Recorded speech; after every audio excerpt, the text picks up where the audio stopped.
Hello everyone, welcome back to a new lecture of functional grammar and functional grammar ની અંદર આપણે અત્યાર સુધી જોવા જઈએ તો આપણે આ ત્રણ બાબતનો અત્યાર સુધી વાત થઈ ચૂકી છે, જેમ કે આ પહેલી અને આ બીજી, એટલે કે આઈડેન્ટિફાય ધ ફંક્શન અને કમ્પ્લીટ ધ સેન્ટેન્સ. આજે વારો લેવાનો છે આપણે આ ત્રીજા નંબરના જે ટોપિક છે એનો, જેનું નામ છે આઈડેન્ટિફાય ધ રિસ્પોન્સ. મેં તમને કીધું હતું જ્યારે પહેલું અને બીજું જો આવડી જશે એટલે ત્રીજું ઓટોમેટિક આવડી જવાનું છે, કારણ કે તમે ઓલરેડી અત્યારે ત્રીજાની થિયરી ભણી ચૂક્યા છો એમ હું તમને કહી શકું. બરાબર, એ પ્રશ્નની અંદર શું કરવાનું છે, કઈ રીતે એને સોલ્યુશન કરવાનું છે, અને તમારી હમણાં આવનારી જે પ્રથમ એક્ઝામ છે, પ્રથમ પરીક્ષા છે 11મા તેમજ 12મા ધોરણ બંનેમાં તમને આ ત્રણ ટોપિકને હું ગ્રામરના સેશનની અંદર પૂછવા જઈ રહ્યો છું. ઓકે, તો આ બંનેની વાત આપણે થઈ ચૂકી છે, આના લેક્ચર્સ અને વિડીયોઝ જોયા છે. છતાં કાંઈ તકલીફ હોય તો તમે મને ગમે ત્યારે પૂછી શકો છો, બરાબર છે. અરે વધારે ટાઈમ વેસ્ટ ન કરતાં આપણે આ ત્રીજા નંબર જો આઈડેન્ટિફાય ધ રિસ્પોન્સ છે એમાં જ આગળ વધીએ. તો એની થિયરી આ રહી એક આ, અને એક આપણે આ જેટલી પણ કમ્પ્લીટ ધ સેન્ટેન્સીસની જે વાક્ય રચનાઓ છે, એટલે કે આ બધી એ જ વાત આપણે કરવાના છીએ આની અંદર. પણ એમાં કરવાનું છે શું, કઈ રીતે લખવાનું છે, કઈ રીતે પેપરમાં પૂછાય છે, બધી જ વાત કરું છું અત્યારે. તો ફરીથી એકવાર થઈ જાય કે આઈડેન્ટિફાય ધ ફંક્શનની અંદર તમને અહીંયાથી જો વાત કરવામાં આવે આઈડેન્ટિફાય ફંક્શનમાં તમને ટોટલ 4 માર્ક્સની અંદર પૂછાય છે, બરાબર છે. તો 4 માર્ક્સનો આ પ્રશ્ન હશે, એવી રીતે ગુણભાર વહેંચાઈ જશે. જો 50 ગુણનું પેપર હોય તો પછી 4ના 3 માર્ક્સ થઈ જાય, બરાબર. પણ 100 માર્ક્સના પેપરમાં ડેફિનેટલી 4 ગુણ. અને તમે અત્યારનું પેપર સેટ જોશો એટલે કે હમણાં પ્રથમ પરીક્ષાનું માળખું તમારી પાસે પહોંચી જ ગયો છે, તો એની અંદર આઈડેન્ટિફાય ધ રિસ્પોન્સ કરીને એક ટોપિક છે અને કેટલા માર્ક્સમાં પૂછાશે એ તમે જરાક જોઈ લો અને બેઠા માર્ક્સ મેળવવાનો કોશિશ કરજો, બરાબર છે. પરીક્ષાની અંદર તમારે કઈ રીતે લખવાનું છે અને કઈ રીતે પૂછાશે એવું તમને કહી દઉં છું. પહેલાં તો આ પ્રકારના પ્રશ્નમાં શું કરવાનું, આ પ્રકારના પ્રશ્નમાં 4 વિકલ્પ આપશે. ઓકે, ABCD આપશે. ઓકે, એમાંથી એક વિકલ્પ પસંદ કરવાનો છે. નો પ્રોબ્લેમ, થઈ જશે, એ તો પહેલેથી કરતા આવ્યા છીએ, વધો ને. આગળ વધીએ. જેના માટે આઈડેન્ટિફાઈ ધ ફંક્શન અને કમ્પ્લીટ ધ સેન્ટેન્સીસની થિયરીનો ઉપયોગ કરવો, જે આપણે અગાઉ શીખી ગયા, આપણે હમણાં મેં વાત કરી છે એ પ્રમાણે, બરાબર છે. બીજું કશું કરવા નથી. હવે જરાક જો તમારે હું મગજ દોડાવવાનું છે. કોઈ પણ પ્રશ્ન આપશે એટલે આવી રીતે આપશે. પહેલાં તો સમજી લઈએ રિસ્પોન્સ એટલે શું. દાખલા તરીકે હું તમને કોઈ પ્રશ્ન પૂછું છું, તમે મારા પ્રશ્નનો જવાબ આપો છો, તો જવાબની જગ્યાએ તમે રિસ્પોન્સ આપો એમ કહી શકાય, બરાબર છે. હાઈનો રિસ્પોન્સ થાય હેલો, હાવ આર યુનો રિસ્પોન્સ થાય આઈ એમ ફાઇન. એવી રીતે કોઈ પણ સવાલ, કોઈ વ્યક્તિ સવાલ પૂછશે તો એનો જવાબ, જેમ કે આ કેસની અંદર રોનિત છે એ સવાલ પૂછે છે, એનો જવાબમાં રોનક છે એ જવાબ આપશે. સમજો છો વસ્તુ. પણ જવાબ કેવી રીતે આપવાનો છે એની પણ એને આ લોકોએ કીધું છે કે એક્સપ્રેશન ચોઇસની મદદથી તમારે જવાબ આપવાનો છે. હવે એક્સપ્રેશન ચોઇસની મદદથી જવાબ આપે તમારે હંમેશા કરવાનું શું, પ્રશ્ન દેખાય એટલે તમારે પહેલાં તો આની પાસે આવી જવાનું, એટલે તમને ખબર પડી જવી જોઈએ કે મારે વાક્યરચના છે એની ફોલો કરવાની છે. એક્સપ્રેશન ચોઇસની વાક્યરચના ગમે એમ કરીને ફોલો થવી જોશે. ઓકે, એ તો ખબર પડી, ચાલો એક્સપ્રેશન ચોઇસની વાક્યરચના હું ફોલો કરીશ. પણ હવે મારે શું કરવાનું છે, તો કે અહીંયા આગળ સિચ્યુએશન શું આપી છે એ પણ જોવું પડશે.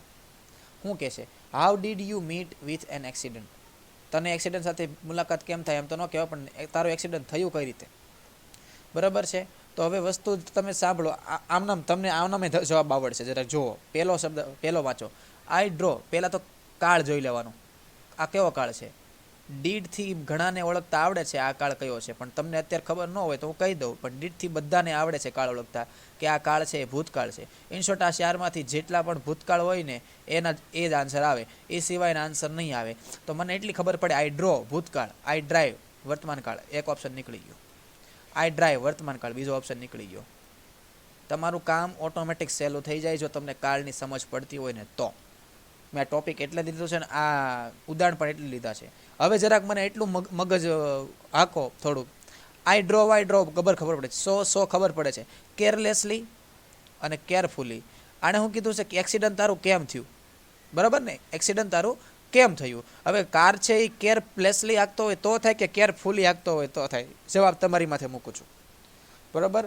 કે હાંકણી છે એ કેરફુલી હોય તો એક્સિડન્ટ કોઈ થાય જ નહીં, અને કેરલેસલી હોય તો જ એક્સિડન્ટ થાય. આન્સર આવશે એ આ કેસમાં, બરાબર. આમાં તો મને વાક્ય રચનાની જરૂર નથી પડી, નકર મારે ક્યારેક વાક્ય રચના જોવી પડે, ક્યારેક મગજ આમ જ આપવાનું. મોટા ભાગે રિસ્પોન્સના જવાબ તમારે આમ જ આપવાના છે, બરાબર છે. બીજું જોઈએ છે વધારે ખબર પડશે આ પહેલાં જોઈ લેવાનું. આ શું છે?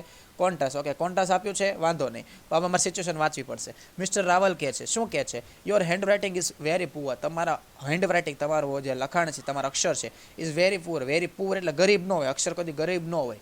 બરાબર, કેવા છે? ખરાબ છે, એમ કહેવા માંગે છે. તો પ્રિયાંશુ કહે છે સર. ઓકે, હવે સર પછી એને શું કીધું? ધો હાર્ડ આઈ ટ્રાઈડ. હવે વાક્ય રચના તમે જોશો ને તો હું તમને એકવાર આપણે કોન્ટ્રાસ્ટિંગની વાક્ય રચના જરા આખે કોન્ટ્રાસ્ટની વાત આવી, શોવિંગ કોન્ટ્રાસ્ટ. ઓકે, હવે નાવ એણે કીધું છે ધો. ઓકે, ધો વાળી વાક્ય રચના. પેલો ઓપ્શન સાચો જોઈ. ધો હાર્ડ, ધો પછી એસ, વાક્ય રચના ખોટી. ફરીથી ધો પછી સબ્જેક્ટ હોવો જોઈએ, પણ અહીંયા શું છે? ધો હાર્ડ પછી આય છે. ક્યાં આ આય કઈ જગ્યાએ હોવો જોઈએ? આ હાર્ડ જગ્યાએ. ઓપ્શન એ નીકળી ગયો. આવી રીતે કેમ ખબર પડી? મને વાક્ય રચના આવડતી હતી એટલે ખબર પડી. અને આ વાક્ય રચના તમારે કયા ટોપિક માટે પાકી કરવી પડશે? કમ્પ્લીટ ધ સેન્ટેન્સ માટે પાકી કરવી પડશે. In spite of trying hard. Wait. In spite of, મેં તમને કીધું ઇન સ્પાઇટ ઓફ ને પણ પહેલી વાક્ય રચના મૂકે. Okay, in spite of trying ના ચાલે. બીજી વાક્ય રચના પણ ખોટી. ખબર પડે છે ને? હાવ એવર ટ્રાઇંગ હાર્ડ. હાવ એવર ટ્રાઇંગ હાર્ડ જોવા દો. હાવ એવર ટ્રાઇંગ વિશેષણ જોઈ ન ચાલે. ત્રીજો ઓપ્શન ખોટો.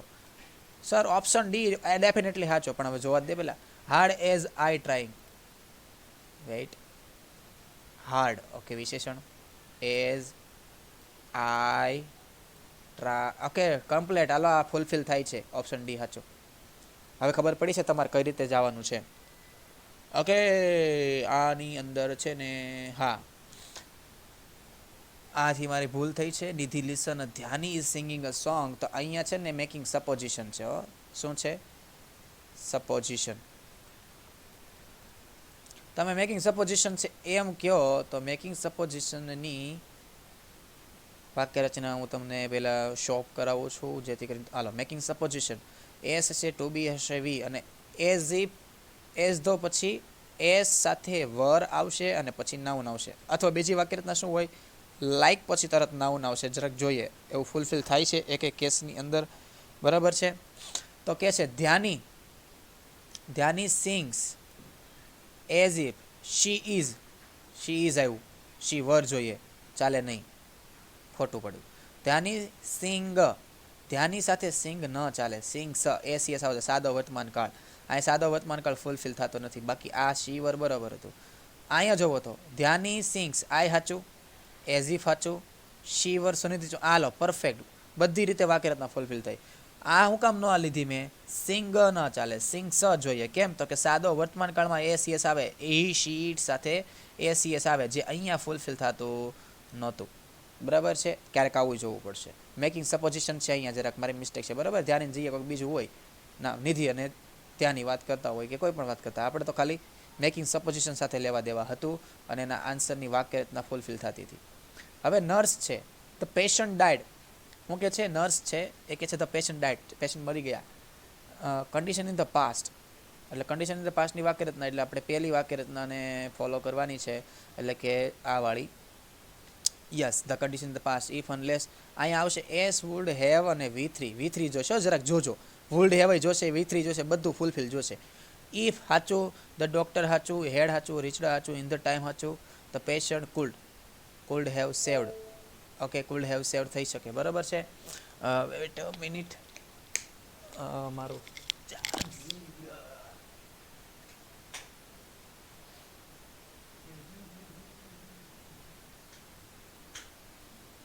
Power is less at my house.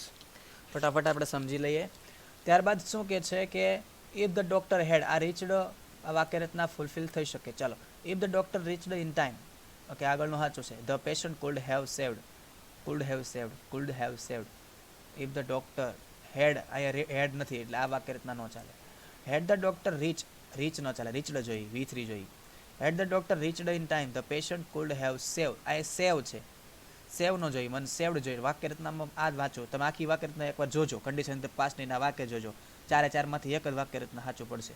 ત્યારબાદ છે Shyam. Why did want to go to Canada. Why શા માટે જાય છે? તો want to go to Canada showing purpose. બરાબર, શોવિંગ પર્પઝ આવે એટલે શોવિંગ પર્પઝની વાક્યરચનામાં ફોલો કરવા જશો. બરાબર, શોવિંગ પર્પઝની વાક્યરચના એકવાર ચેક કરશો ને એટલે Montu went to Canada. For આવે ને પછી આઈએનજી જોઈએ. અહીંયા આઈએનજી મને દેખાતું નથી, વાક્યરચના ન ચાલે. Montu went to Canada in order two આવે તો V1. Okay, in order two V1 higher education. આ ચાલે એમ છે. ચાલો આગળ વધીએ. Montu go to Canada two get higher education. બરાબર, અને Montu went two in order that આવ્યું એટલે આ ચાલે નહીં. ઇન ઓર્ડર ધેટ આવ્યું એટલે આ ચાલશે નહીં. મતલબમાં આ જ ચાલવાનું છે. બરાબર છે. તો તમને આ પ્રશ્ન શું કરવાની ખબર પડી ગઈ છે વધુ આવતા અંતે. બરાબર છે. પ્રેક્ટિસનો અલગથી લેક્ચર હું શૂટ કરું છું, જરાક જોઈ લેજો. Hello everyone, today we are going to learn our response, identify the response. Okay, the practice. ત્યાર સુધી આપણે થિયરી જોતા હતા. થિયરી મેં તમને કીધું એમ કાંઈ હતી જ નહીં, આની માત્ર પ્રેક્ટિસ હોય. બરાબર છે. કમ્પ્લીટ ધ સેન્ટેન્સની જો PDF તમારી પાસે હોય અને બાકીનું આજે તમારે કામ કરવાનું છે એ આ પ્રમાણે થશે. તો તમે જરાક જોઈ લો. હું આ તમને આ પ્રેક્ટિસની જે PDF છે એ મોકલાવી આપીશ. બરાબર છે. તો આમાં થોડીક હું તમને કરાવી જાઉં પ્રેક્ટિસ, અને એના પછીનું આપણે જે કામ છે એ તમે તમારી જાતે કરશો. અને જો આ તમારા હું તમને 100 મોકલવાનો છું. ટોટલ પ્રેક્ટિસ 100 છે. આ 100 જેટલા પ્રશ્નો ક્વેશ્ચનથી ક્લિયર કરી નાખશો અને સમજી લેશો સારી રીતે, તો તમારે આરામથી ગમે ત્યારે ગમે પરીક્ષાની અંદર પૂછાશે, તમને આ વસ્તુ આવડી જશે. બરાબર છે. તો આ પહેલો પ્રશ્ન જે છે એ આપણે જોઈ ગયા. બરાબર છે. બીજો પ્રશ્ન છે એ બાકી છે, જોવાનો છે. પણ પહેલાં જો સૂચના વાંચો. જો ઉપર સૂચના છે mix exercise response to the sentences. અને સૂચના શું છે? Select and write the most appropriate responses, focus given function. Okay, now we are going to learn our second question, number 2.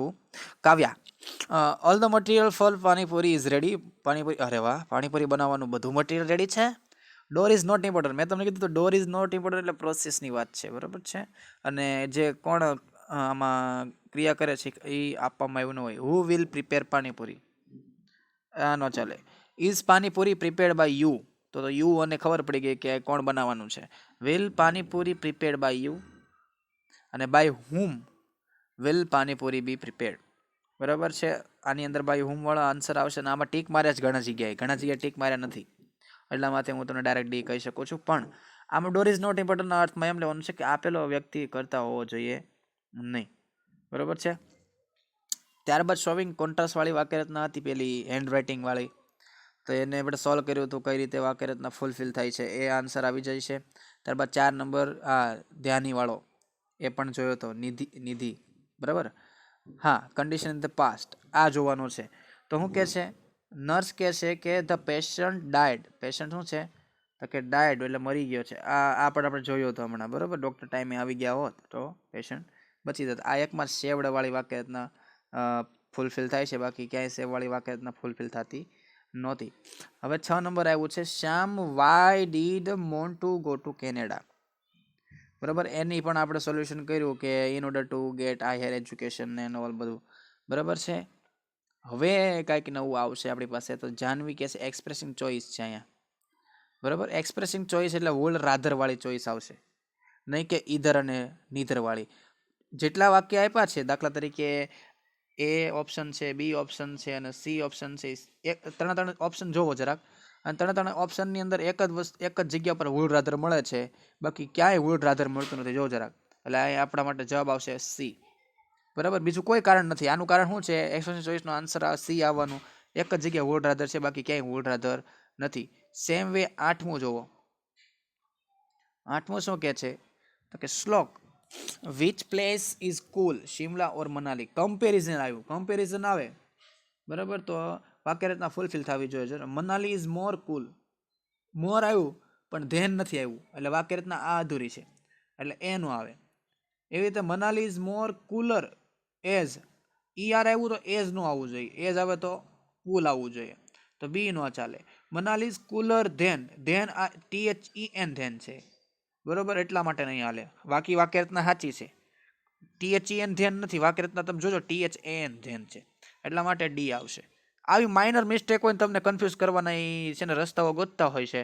બાકી તમને ખાલી જો વાક્યરચના ક્લિયર છે, કમ્પ્લીટ સેન્ટેન્સ માટે તમે વ્યવસ્થિત વાંચી છે, તો તમારા માટે આનું જે કામ છે ઇઝી પડી જશે. બીજું કશું કરવાનું નથી. બરાબર. 9મું જોવો, મનન કે છે I can't remember formula of mathematics. તો મેથ્સનો મને કોઈ દિવસ શું કે રિમેમ્બર એટલે હું યાદ કરી શકતો નથી. Asking for advice. Asking for advice નામનું લેંગ્વેજ ફંક્શન તમને એમ થાય સર તમે તો ભણાવવું જ નથી, તો અમારો જવાબ કેમ લખવો? હવે આસ્કિંગ ફોર એડવાઇસ એટલે હું સલાહ, આસ્કિંગ એટલે માંગવી. હવે આમાંથી કયું સલાહ છે એ સલાહ આપવાની વાત છે, તો હેડ બેટર વાળી વાક્યરચના તમે યાદ કરો, એમાં સલાહ આપવાની છે. અને V1 આવશે, જરાક જોજો. યુ હેડ બેટર વર્ક, હાલો V1 આવ્યું એટલા માટે ઓપ્શન એ ટીક માર્યો છે. બરાબર છે. પછી જો યુ હેડ બેટર વર્કડ નો ચાલે, હેડ બેટર પછી V1 જોઈ, વાક્યરચના ચેક કરજો એકવાર એડવાઇસ અને સજેશનની. શુડ પછી હેવ વર્ક નો ચાલે, ઈડી આવ્યું, વાર્તા પૂરી.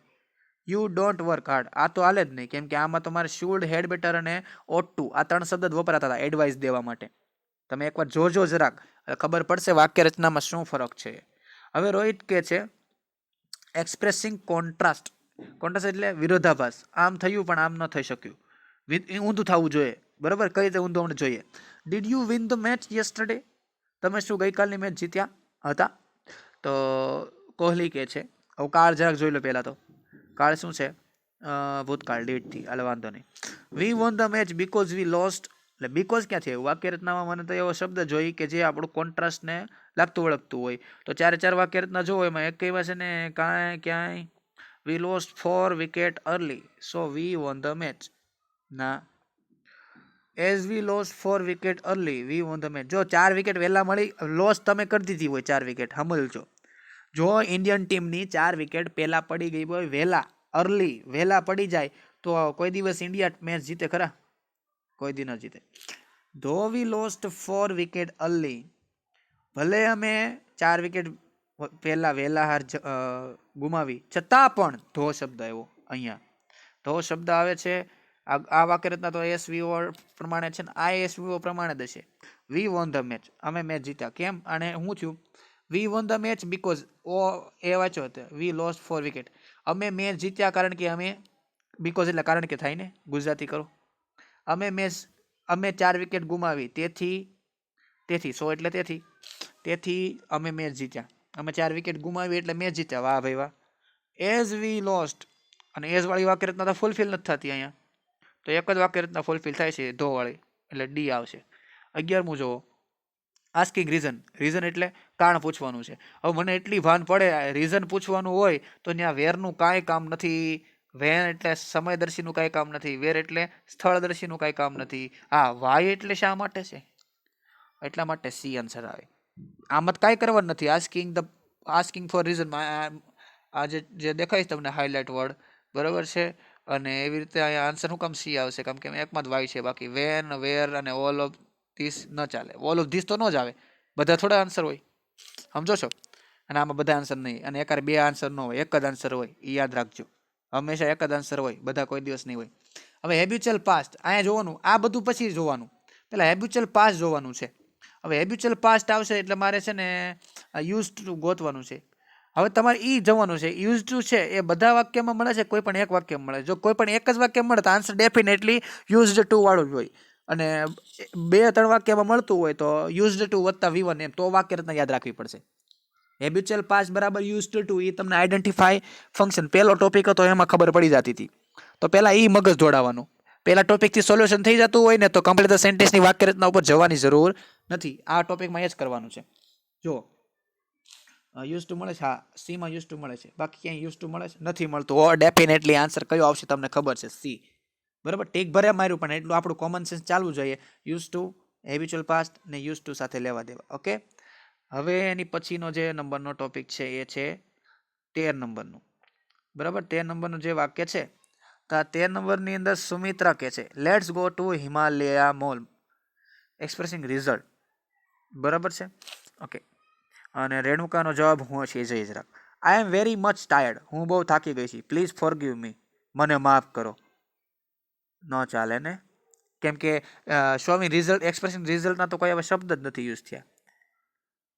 આ રહ્યું સો અને ધેટ. ઓકે, સો અને ધેટ અહીંયા લાઈક નો ચાલે. એક્સપ્રેશન રિઝલ્ટમાં સો અને ધેટ જ છે.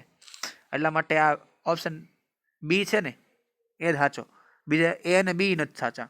માત્ર બી શું કામ સાચો? જેમ ઓલામાં યુઝ ટુ મળી ગયું હતું લક્ષણ, આના લક્ષણ દર્શાવતું કોઈ પણ શબ્દ હોય આનું લક્ષણ દર્શાવતું શબ્દ એટલે આ. જેમ કે આ આઈ કાર્ડ હોય તમારી પાસે, આઈ કાર્ડ, તો આઈ કાર્ડ તમારું છે તો એની અંદર તમારું નામ જ લખ્યું હશે, તમારો ફોટો હશે. એવી રીતે એક્સપ્રેશન રિઝલ્ટ એટલે કે આ આઈ કાર્ડ છે, પણ આઈ કાર્ડની અંદર એનું નામ લખ્યું, એનો ફોટો છે. બીજા એક આમાં ક્યાંય નામ નથી લખ્યું, આમાંય કાંઈ ફોટો નથી. સમજો છો વસ્તુ? એવી રીતે દોડાવવાનું છે બસ. હવે જરાક જોઈ. નિપા કે છે Arijit Singh is a nice singer. Okay, talking about person એટલે પર્સન વિશે વાત કરી છે, રિલેશન ટુ સમથિંગ. બરાબર. તો જરાક જોઈ વાક્ય રચના કઈ ફૂલફિલ થાય છે એ. પહેલાં તો શબ્દ વાઇઝ જાય. શબ્દ વાઇઝ જઈએ તો સચ મળ્યું. હાલો સચ વાળું રેડી છે. સચ ધેટ. હાલો સચ ધેટ સાચું. સો ધેટ એ સાચું. તો ઇન શોર્ટ બીમાં સચ ને સો પછી ધેટ મળતું નથી આમાં, એટલા માટે બી તો નહીં આવે. તો તમારે કયું જોવાનું રહ્યું? એક તો આ such lovely singer that no one can કોડાયો. Okay, no one can sing like him. કોઈ એના જેવું ગાઈ શકતું નથી. No one can sing like him. Arijit Singh is so lovely singer. That no one can sing like him. આની અંદર બે આન્સર જેવું લાગે છે, પણ વાક્ય રચનામાં સચ સિંગર, સચ લંગુલી સિંગર, સચ લેવાનું. કેમ સચ લેવાનું? કેમ કે આમાં પર્સનની વાત કરી છે. અને આ વાક્ય રચના આની જોજો જરાક. અત્યારે મારી પાસે હું અત્યારે આ વિડીયો જે છે એ મોબાઈલમાં શૂટ કરું છું, કેમ કે પાવર કટ છે ને મારી પાસે પછી ટાઈમ નથી, એટલા માટે અર્જન્ટમાં શૂટ કરવો પડે એમ છે. નહીં તો તમને હું કમ્પ્લીટ ધ સેન્ટેન્સની વાક્ય રચનામાં ટોકિંગ અબાઉટ પર્સનની વાક્ય રચના જોવડાવે. અને ટોકિંગ અબાઉટ પર્સનની વાક્ય રચના તમે જોવો ને તો એની અંદર વ્યક્તિ માટે સચ અ લવલી સિંગર. બરાબર છે? આ વાક્ય રચના જોજો, સચ મળશે તમને. સો વાળું નહીં બંધ બેસે, એટલા માટે આમાં એ આવશે. ત્યારબાદ અનિલ, આ તમે એકવાર સોલ્વ કરી નાખશો પછી એના આન્સર પણ મોકલી દઈશ. ઓકે, એબીસી જે આન્સર આવતા એ મોકલી દઈશ. અને આમાં આન્સર પણ મોકલેલા છે, મોકલી દઈશ નહીં, આની અંદર હેઠે નીચે આન્સર આપ્યા છે. ઓકે, અનિલ કે છે અપેક્ષા ઇઝ અફ્રેડ ઓફ એક્ઝામ. અપેક્ષા છે એક્ઝામથી બીવે છે. એને એડવાઇસ અપાય. શું એડવાઇસ અપાય જરાક જુઓ. શી મસ્ટ વરી અબાઉટ એક્ઝામ. એને ફરજિયાતપણે છે ને ચિંતા કરવી જ જોઈએ. આવી કોઈ સલાહ અપાય? સાંભળજો. એક કામ કરો, ગિવિંગ એડવાઇસ નામના આઈ કાર્ડનું નામ ને એડ્રેસ ગોતો. મને મળી ગયું. શ્યોર. અહીંયા ક્યાંય શ્યોર નથી, ઓટો નથી, હેડ બેટર નથી. આ વાક્યમાં શ્યોર, ઓટો, હેડ બેટર નથી. આ વાક્યમાં શ્યોર, ઓટો, હેડ બેટર નથી. ડેફિનેટલી ડી આન્સર આવે. શું કામ આવે એનું મેં તમને કારણ આપ્યું. હજી જોઈ કનેક્ટિંગ ઇન્ફોર્મેશન. આ પણ આપણા માટે નવું લેંગ્વેજ ફંક્શન, પણ જોડાયેલી ઇન્ફોર્મેશન હોવી જોઈએ. પણ એનો જવાબ ગોત. આમાં તો સવાલ ગોતવાનો છે. તમને એમ થાય લે સર અત્યાર સુધી પહેલાં સવાલ આપ્યા પછી એના જવાબ ગોતવાના હતા. હવે તો જવાબ આપ્યો છે પણ સવાલ ગોતો તો વાંધો નહીં, ઊંધું કરવાનું છે ને, કાંઈ કરવાનું નથી નવીન. હું વાંચો, સમજો પહેલાં સિચ્યુએશન શું છે, પછી કનેક્ટિંગ ઇન્ફોર્મેશન વિશે વાત કરીએ. That's why he was dismiss. એટલા માટે એણે કાઢી મૂક્યો હતો, તો એને રિટાયર કર્યો. He behaved very rudely with the mangoes માનોગેઝ. ઓકે, ધ મેનેજર, અહીં મેનેજર આવશે, spelling mistake. The manager warned him but he did not listen to him. Okay, connecting information. જો બે ઇન્ફોર્મેશન આપી હોય ને એને જોડતું હોય ને એવો એક શબ્દ હશે. બે ઇન્ફોર્મેશન ના આપી હોય એ વસ્તુ શું છે? જો એક તો કેવું, the manager warned him, manager એને વોર્નિંગ આપેલી, અને he did not listen to him, પરંતુ એણે સાંભળી નહીં. કનેક્ટિંગ ઇન્ફોર્મેશન એટલે બટ છે ને, બટ એ કનેક્ટ કરે છે શબ્દને. અહીંયા જુઓ એવો એક શબ્દ નથી જે ઇન્ફોર્મેશનને કનેક્ટ કરતો હોય. સેમ વે આ ઓપ્શન નંબર એની અંદર પણ પેમેન્ટ ક્લિયર થાય. ઓકે, આની અંદર પણ તમને કોઈ વર્ડ મળતો નથી કે જે કનેક્ટ કરતો હોય માહિતીને. બે માહિતી કનેક્ટ કરતો શબ્દ આમાં બટમાં જ મળે છે, એટલા માટે બી આન્સર આવે. ઓકે, કનેક્ટિંગ ઇન્ફોર્મેશન તો કન્ફ્યુઝ નહીં થવાનું. આવી રીતે બે સિચ્યુએશન, બે ક્રિયા ગોતવાની, એક આ ક્રિયા ને એક આ ક્રિયા, બેને ક્રિયા જોડતા એવો શબ્દ એટલે કનેક્ટિંગ ઇન્ફોર્મેશન. બીજું કંઈ નવીન ન હોય એમાં. જેવું આનું કનેક્ટિંગ ઇન્ફોર્મેશન એટલે કનેક્ટ એટલે જોડવું, અને ઇન્ફોર્મેશન એટલે માહિતીને જોડતું. તો માહિતીને જોડતું એવું ગોતી લેવાનું. ઓપ્શન એક જ એવો છે, બાકી એક એવું છે ને. મોટા ભાગે આવું આવે ત્યારે એક જ એવો ઓપ્શન આપશે, એટલે તમે ઇઝીલી ક્વેશ્ચનને આન્સરને ગોતી શકો. 17મું જોવો Aryan, why does she want to buy Jaguar Bentley car? શા માટે? Comparing thing. હવે કમ્પેરિંગ બરાબર, બીકોઝ આર્યન જવાબ આપે એટલે ડાયરેક્ટ બીકોઝથી ચાલુ કરે, 4 બીકોઝ ભલે રહ્યા, પણ હવે જોવાનું છે હી હેઝ મચ મની, એની પાસે બહુ બધા પૈસા છે. તો શું થઈ ગયું? કાર ખરીદવા માંડવાની? નહીં, એવું નથી. આ તો વાત છે. It is one of the better. જો વન ઓફ ધ વાક્ય રચના ફૂલફિલ થાય છે, પણ બેટર આવે તો નહીં થાય, કેમ કે વન ઓફ ધ સાથે ઈએસટી પ્રત્યે જોઈ તો ત્યાં તો બેટર છે, ઈઆર પ્રત્યે નો હાલે. વન ઓફ ધ બેસ્ટ, હાલો બેસ્ટ મળ્યું, he always prefer the best, આ નો ચાલે. વન ઓફ ધ અને બેસ્ટ આ એક વાક્ય રચના કમ્પેરિંગ હારે લેવા દેવા છે, એટલા માટે સી. જો કે આ અને આ બંને વાક્ય રચના બી અને સી બંને વાક્ય રચના આ કેસની અંદર શું છે, ફૂલફિલ થાય છે કમ્પેરિંગ માટે, પણ આ કેસની અંદર વન ઓફ ધ સાથે ઈએસટી પ્રત્યે જોઈએ મને, વન ઓફ ધ સાથે ઈઆર પ્રત્યે ન ચાલે, વાક્ય રચના કહે છે એટલા માટે, બરાબર. એટલે આમાં કમ્પ્લીટ ધ સેન્ટેન્સની વાક્ય રચના જોવી. હવે 18મું જોવો. વિમલ કહે છે ઇન્ક્વાયરિંગ અબાઉટ પ્લેસ, પ્લેસ વિશે માહિતી મેળવો. હવે પ્લેસ, આ જવાબ માટે સવાલ આ 4માંથી કયો સાચો છે એમ કહેવા માંગે છે. કિરણનો જવાબ સાંભળો પહેલા તો. It is a near the sun temple. A sun temple છે એટલે કોઈ જગ્યા ક્યાં છે એમ જ. ઇન્ક્વાયરી અબાઉટ પ્લેસ છે, પ્લેસ, પ્લેસને લગતું ઓળખતો શબ્દ ગોતો. વોટ એટલે શું થાય, વોટ એટલે શું થાય, હાવ એટલે કેવી રીતે, ને વેર એટલે ક્યાં. એક જ જવાબ છે, એક જ જવાબ છે એલા, એટલી તો ખબર પડે, એટલું તો અંગ્રેજી આવડે છે. Rudra, where are they staying. હવે આમાં સ્પેસિફાઈ પ્લેસ છે, તે ક્યાં રહેશે. They are staying in hotel Mansarovar. They will not stay, એટલે રહેવા દેવાના છે, નોટ નહીં. They are free to do what they like, નહીં, મને તો આ જ લાગે. પ્લેસ છે ને, આ ચાર ઓપ્શન વાંચો, એમાં એક જ જગ્યાએ પ્લેસ હોય ને એવું ડિસ્ક્રાઇબ થાય, એટલે કે આ હોટલ માનસરોવર, બરાબર. એટલે તેઓ હોટલ માનસરોવરમાં રહેવાના છે. અને 20મું આજ માટે છેલ્લું જોઈ લઈએ, સોવિંગ કન્ડિશન. કન્ડિશન એટલે ઇફ અને હેડ વાળી વાક્ય રચના જોવાની, અને ઇફ અને હેડ વાળી વાક્ય રચના એક જ જગ્યાએ ફૂલફિલ થાય છે, ક્યાં? અહીંયા. બાકી ઇફ અને હેડ એકેયમાં મળે જોવો તો. આ બી સિવાય ક્યાંય ઇફ અને હેડ આમ એમાં નથી મળતું, સીમાં પણ ઇફ અને હેડ નથી મળતું. બી અને સી આન્સર, બે આન્સર નથી. તો ઇફ અને હેડ આ એક વાક્ય બને છે, અને સોવિંગ કન્ડિશન છે. મેં જો આ વાંચ્યું નહીં, આ વાક્ય વાંચ્યું નથી, આ વાંચ્યું, આ તો વાંચવાનું ક્યાં આવે છે, આ વાંચી લીધું, અને આની પ્રમાણે વાક્ય રચના શબ્દો ગોત્યા, અને અહીંયા મળી ગયો એફ અને ઇફ અને હેડ. બાકી ક્યાંય મને ઇફ અને હેડ મળતો નથી, અહીંયા ઇફ અને હેડ મળતો નથી, અહીંયા ઇફ અને હેડ મળતો નથી. એટલા માટે મારો આન્સર ડેફિનેટલી બી હશે. આઈ હોપ કે હવે તમને આઈડિયા આવ્યા છે કે કઈ રીતે આની સાથે ડીલ કરવાની, આ ટોપિક હું કહેવા માંગે છે તમને, બરાબર છે. વધારે આ પ્રેક્ટિસ કરશો, તમને 21, 22, 23 એવી રીતે મેં ટોટલ તમને આ પીડીએફ મોકલી દીધી છે, મોકલાવી દઈશ હું હમણાં વિડીયો સાથે સાથે. અને ટોટલ આમાં 100 લેંગ્વેજ ફંક્શન, 100 રિસ્પોન્સ છે, અને એના આન્સર પછી જોવાના છે, ગોખવાના નથી. પહેલી વાત, ગોખતા નહીં. આન્સર આપ્યા છે તેનો અર્થ એવો નથી કે મારે આ સોલ્યુશન ન કરવું, જાતે સોલ્વ કરજો. ન ખબર પડે તો આનો આન્સર આવ્યો, હું કામ આન્સર આવ્યો એ કારણ ગોતવાનું છે. કેમ કે જો તમે એવું કારણ અત્યારે 100 નું ગોતી નાખશો ને, તો પ્રથમ પરીક્ષા નહીં પણ બોર્ડની પરીક્ષા હોય તોય ભલે, ને વાર્ષિક પરીક્ષા હશે તો પણ ભલે, તમે આરામથી આ ટોપિકની સાથે સોલ્વ આઉટ કરી શકશો.